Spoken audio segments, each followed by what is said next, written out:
Winning wasn't the plan. Magic wasn't the plan. But in 1968, a tiny white car would steal the spotlight from every actor on set, before anyone understood why. They needed a star, not a monster machine, not an American muscle icon, something different. Something that felt alive the moment you looked at it. Enter the Volkswagen Beetle, round, friendly, innocent. A shape so iconic it didn't need power to make an impact. During auditions, the crew tested multiple cars, but only one caught the eye of the director. A small Beetle that seemed to watch the team, as if judging the competition.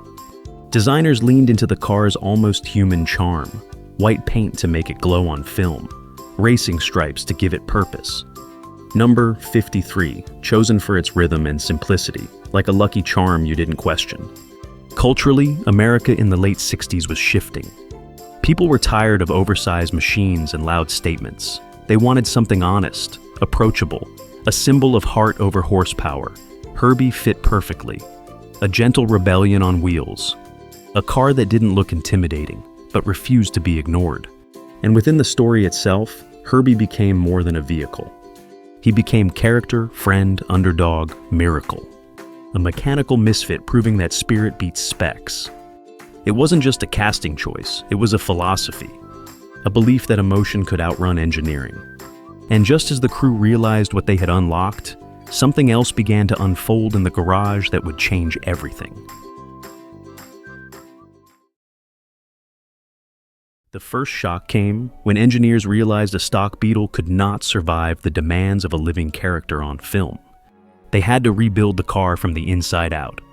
They strengthened the chassis with hidden reinforcements so Herbie could bounce, lean, and take impacts while keeping his soft, rounded silhouette untouched.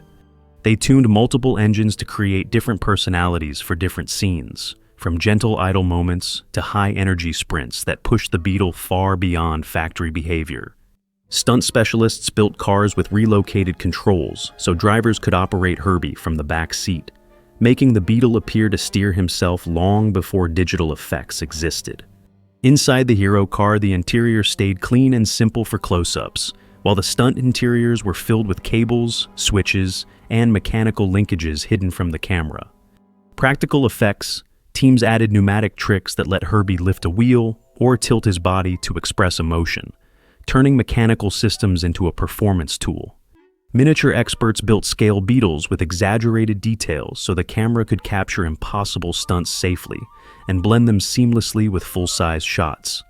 Paint specialists carefully matched a bright signature white across every car, while aging the stunt bodies just enough to hide the wear from constant action.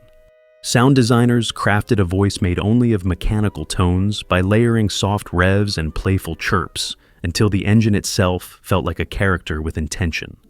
Each variant looked identical from the outside, yet under the shell every Herbie served a specific purpose: hero, beauty stunt, miniature, or mechanical performer.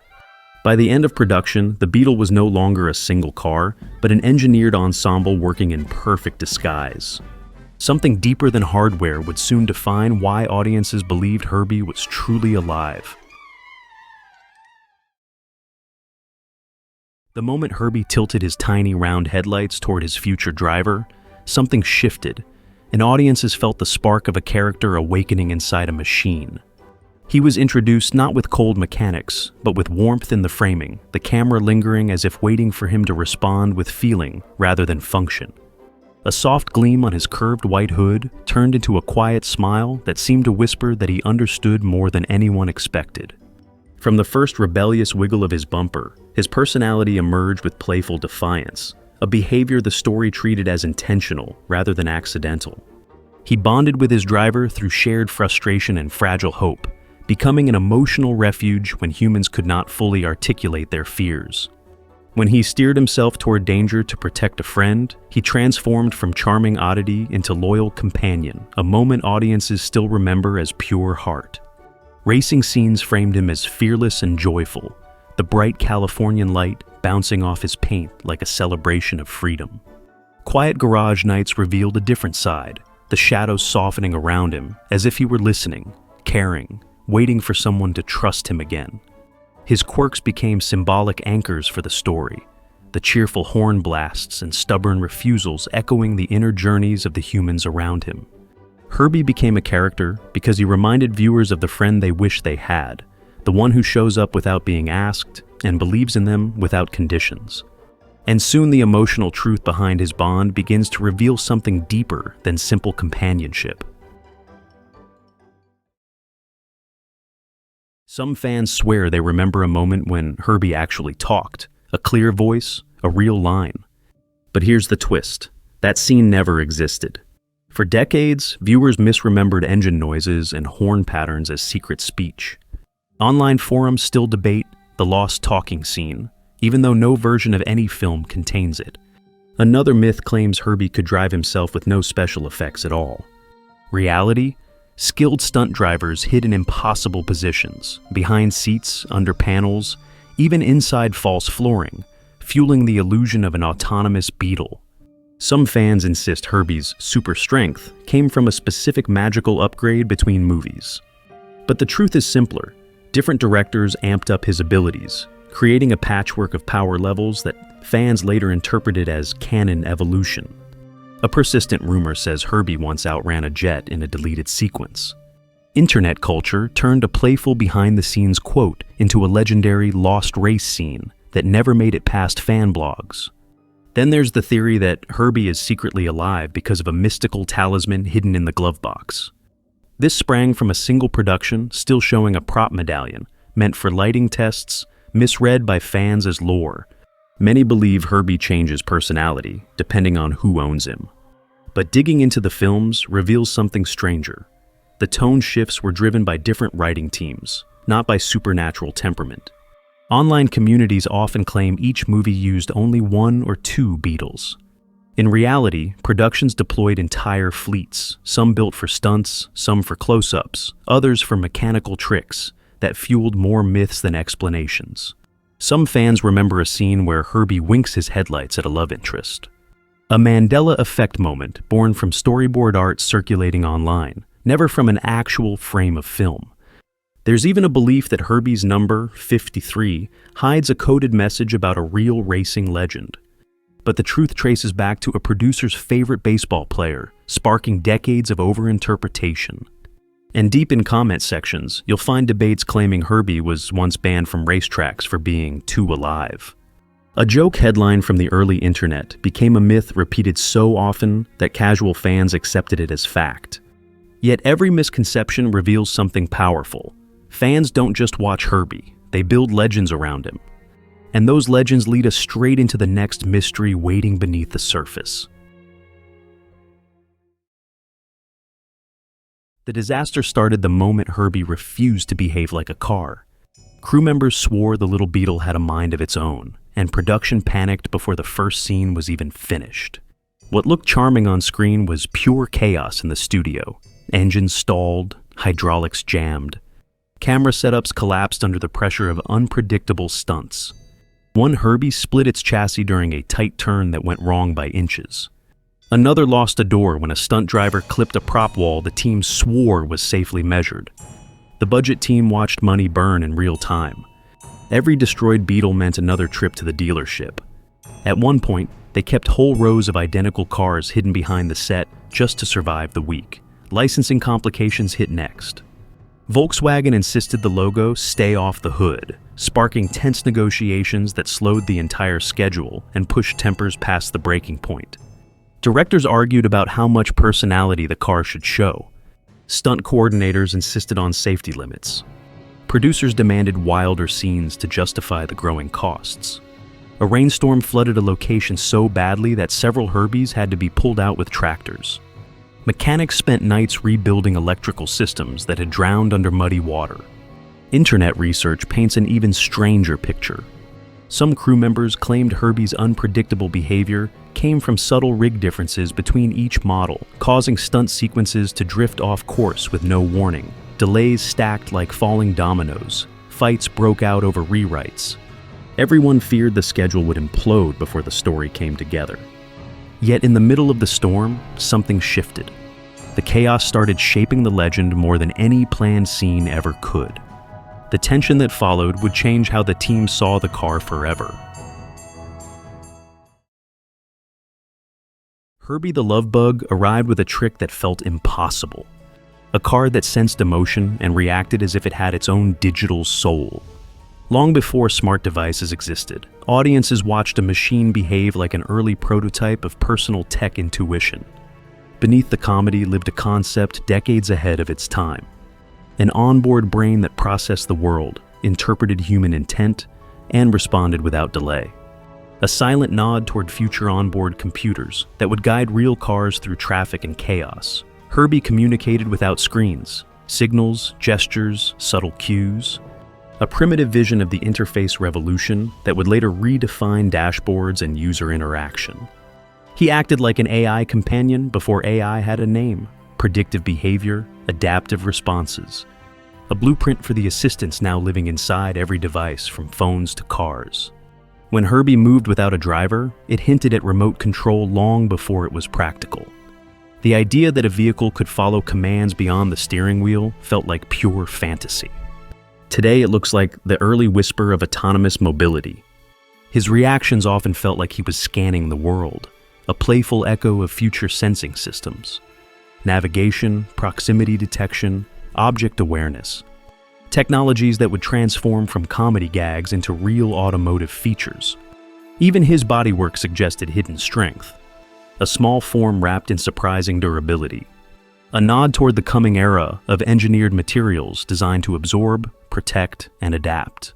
Every beep and honk played like a primitive communication protocol, a simple message encoded in sound, a hint at a future where vehicles talk to drivers, roads, and networks. Herbie was fiction, but he operated like a prototype from a future lab. A character who carried the seeds of ideas that engineers would spend decades turning into reality. And the deeper you look into these seeds, the more you uncover the next mystery waiting in his legacy. What if a tiny white car became one of the loudest voices in global pop culture? Herbie did it without anger or speed. He did it with heart. He turned movie theaters into playgrounds where families laughed together. He made kids believe their cars might secretly care about them. Soon his number and stripes spread everywhere. On lunchboxes, stickers, backpacks, and shelves filled with toys that felt alive. Fan communities grew long before social media existed. People shared stories, drawings, and road trips, as if they were sending updates to an old friend. When the internet arrived, Herbie found a second home. Memes portrayed him as the original wholesome rebel who never needed words to steal a scene. Gamers discovered him in adaptations that kept his personality intact. Car culture embraced him as the proof that charm can outperform horsepower. Streaming revived him for a new generation. Younger audiences met him without nostalgia and still felt the spark. And researchers noticed one strange pattern. Across decades, every revival brought more affection than the one before. Something in his legacy keeps expanding. And the real reason why may not be what people expect. He rose like a miracle on wheels, a tiny car that stole the spotlight from giants. Audiences didn't just watch him, they embraced him. Herbie became a global icon, a symbol of charm, mischief, and impossible victories. At his peak, he felt untouchable, a star who crossed borders, languages, generations. Then the world shifted, tastes changed, box office love faded, studios moved on. Herbie's engine quieted as new heroes took the stage, but nostalgia has a long memory. Fans kept sharing clips, quotes, and grainy VHS moments online. The internet breathed life into old magic. A new generation met the little car that refused to quit. Reboots followed. Some stumbled, but each one proved the legend still mattered. Today, Herbie lives again in memes, fan edits, and retro film culture. His story keeps resurfacing when no one expects it. And the next turning point in his journey arrives when we look at what brought him back in ways no one predicted. Where is Herbie now? And how does a little white Beetle still echo through our world decades later? Some originals rest in museums, protected behind gentle lighting, drawing crowds who whisper as if standing before a relic of pure joy. Others pass through auctions, rising in value not because of horsepower, but because they carried childhood memories in their steel. A few sit in private collections, restored with obsessive care, their owners treating them less like cars and more like companions who once saved the day. Resto mods appear in workshops across the world, blending vintage curves with modern engineering, keeping Herbie's spirit alive in engines that hum with new life. Replicas roll through local parades, fan meets, and retro festivals, each one a love letter built by hands that grew up believing magic could live in metal. Online communities keep the heartbeat strong, sharing rare behind-the-scenes photos, comparing stripe patterns, debating which film captured his soul most clearly. On social media, clips of Herbie's wild stunts go viral again and again, discovered by new generations who fall in love without ever knowing the world before digital screens. Surprising connections appear everywhere: fan-built simulators, VR reenactments, collectors building full-scale garage shrines, and even academic papers exploring why people bonded so deeply with a fictional car. And still, somewhere on quiet roads, a few surviving screen use Beetle's roar to life for special events, reminding everyone that legends do not retire, they simply continue. And somewhere in the larger story we are about to explore, the echoes of his journey still shape what comes next. This is the moment when a legend takes a bow. And every goodbye feels heavier when the hero had a heartbeat. Herbie was never just a car. He was the laugh you needed and the hope you forgot you had. He rolled into pop culture like a small miracle. A humble Beetle that outshined giants and reminded the world that magic can wear a number 53. Fans saw themselves in him. The underdog, the fighter, the friend that shows up when everything is falling apart. He symbolized innocence in an industry obsessed with spectacle. A simple shape carrying stories far bigger than metal and paint. Generations learned from him. That charm beats horsepower and heart beats hype. He survived changing eras. Because sincerity never goes out of style. People still care because Herbie never asked to be perfect. He just asked to matter. And in every memory he leaves behind, he still does. A small hero in a world that keeps forgetting how powerful kindness can be. Saying goodbye is not letting go. It is recognizing that legends continue long after the credits fade. Herbie endures because he made people believe that heart can live in unexpected places. What moment made you fall for the little Beetle? Tell me in the comments. And if you want more stories of icons that never fade, hit follow so you catch the next ride.